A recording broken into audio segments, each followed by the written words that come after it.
Julio, una pregunta. ¿Usted siempre lleva rever? Yo siempre llevo... Yo voy por la calle... ¡Rever! Yo voy por la calle... Tiene una escopeta revertidora. Y se me escucha a distancia. Y si no... ¡Qué miedo! ¡Ya!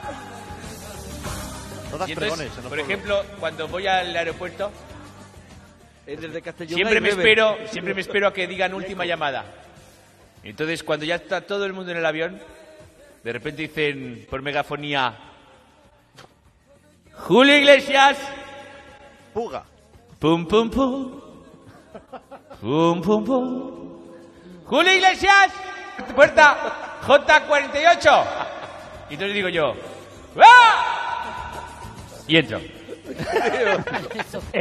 Entra usted en su puto avión, porque claro, usted va... Ah, es en verdad, su coño, si el avión. avión es mío. Hombre, claro. Bueno, el avión, el aeropuerto, todo es mío.